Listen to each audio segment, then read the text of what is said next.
No vídeo de hoje, falaremos sobre sinais vitais.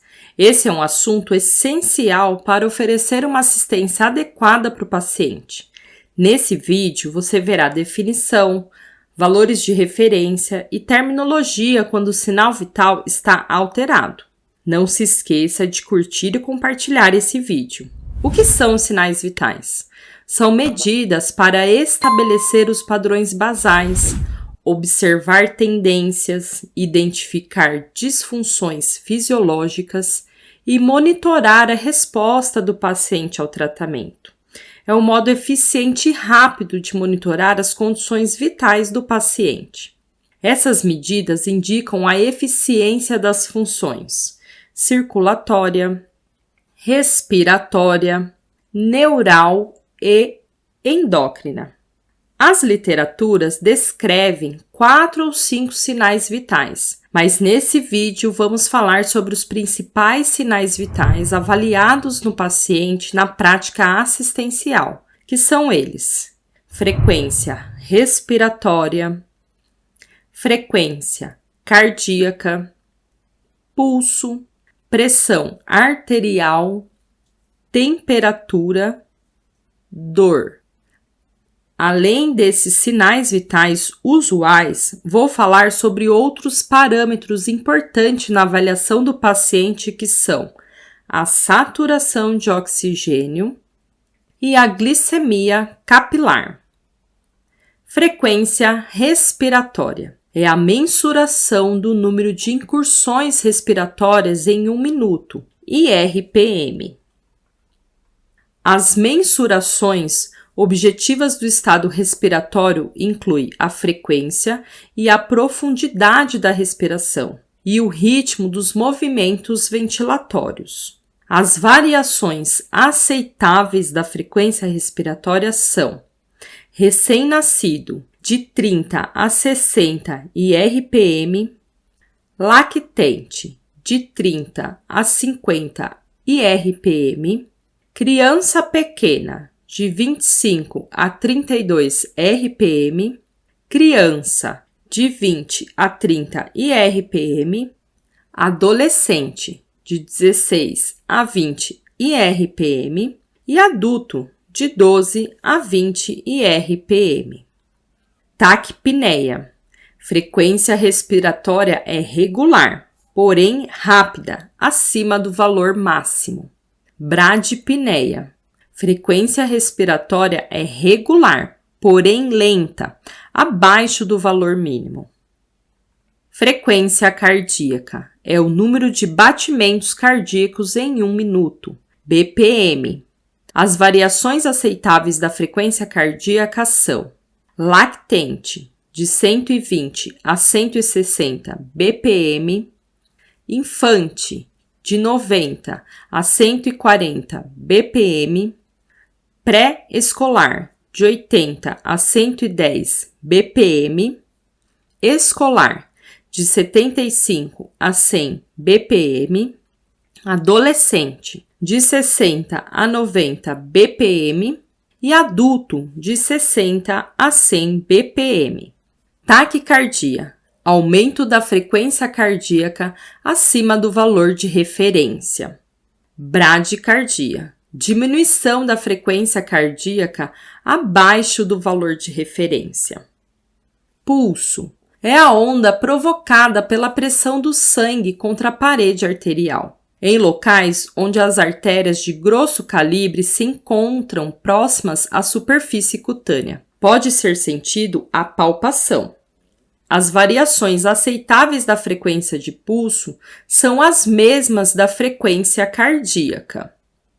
Taquisfigmia, frequência do pulso acima do valor de referência. E bradisfigmia é a frequência do pulso abaixo do valor de referência. Qual a diferença da frequência cardíaca e do pulso? Na verdade, algumas literaturas consideram tudo como pulso, devido cada onda do pulso sentida é um reflexo do débito cardíaco, pois a frequência do pulso equivale à frequência cardíaca. Inclusive, temos valores de referência iguais. Porém, na aferição, em alguns pacientes pode apresentar valores diferentes. Vamos às diferenças? A frequência cardíaca é aferida no pulso apical, na área pré-cordial, através de monitores multiparâmetros. Já a frequência de pulso, você realiza através do aparelho de oxímetro de pulso ou da palpação da artéria de grosso calibre em outros locais. Quer saber quais são esses locais? Veja esse vídeo. E as terminologias são diferentes quanto às alterações, conforme vimos anteriormente. Pressão arterial é a força que o sangue exerce contra a parede das artérias. Essa força é necessária para que o sangue possa circular por todo o corpo. Hipertensão, quando a força necessária para que o sangue chegue aos tecidos está elevada. Hipotensão, quando a força necessária para que o sangue chegue aos tecidos está diminuída. Classificação da pressão arterial de acordo com a 8ª Diretriz Brasileira de Hipertensão Arterial Sistêmica, a partir de 18 anos de idade. Pressão arterial ótima, abaixo de 120 e abaixo de 80. Pressão arterial normal, de 120 a 129 e ou de 80 a 84. Pré-hipertensão, de 130 a 139 e ou 85 a 89. Hipertensão arterial estágio 1, de 140 a 159 e ou de 90 a 99. Hipertensão arterial estágio 2, de 160 a 179 e ou de 100 a 109. Hipertensão arterial estágio 3, igual ou maior a 180 e ou igual ou maior a 110.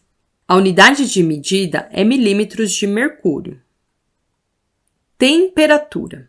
A temperatura corporal é a diferença entre a quantidade de calor produzida nos processos do corpo e a quantidade de calor perdida para o ambiente externo. A variação aceitável da temperatura é considerada de 36 a 38 graus Celsius.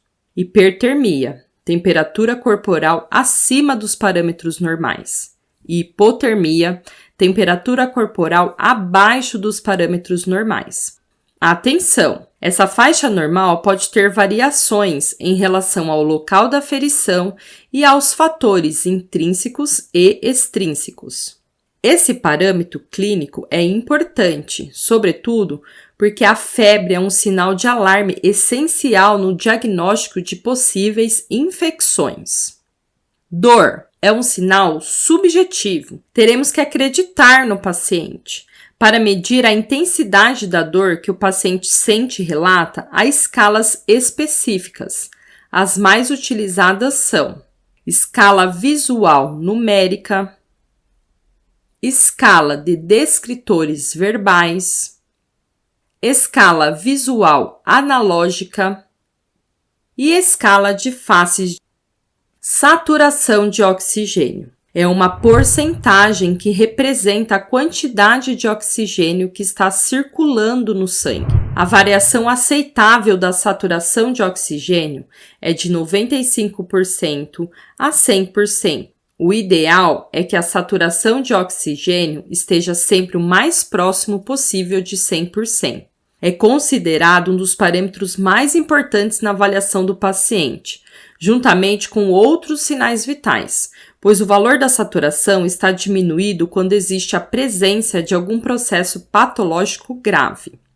Hipoxemia é o nível de oxigênio circulante abaixo do valor considerado normal. Glicemia capilar é um teste rápido que mostra a concentração de glicose no sangue. Possibilita identificar possíveis sinais de alterações dos níveis glicêmicos. Glicemia de jejum normal, inferior a 100 mg por decilitro. Glicemia de jejum alterada, pré-diabetes, entre 100 mg por decilitro e 125 mg por decilitro.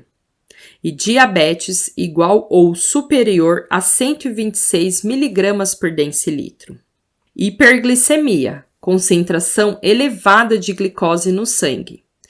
Hipoglicemia, concentração baixa de glicose no sangue. Atenção! Os valores de referência podem apresentar divergências conforme a literatura base. Se você for estudante, siga a literatura utilizada pelo seu professor. Agora, se for profissional, siga a literatura utilizada na sua instituição de trabalho. Quer saber mais detalhes sobre cada sinal vital? Então assista agora a nossa playlist sobre o assunto.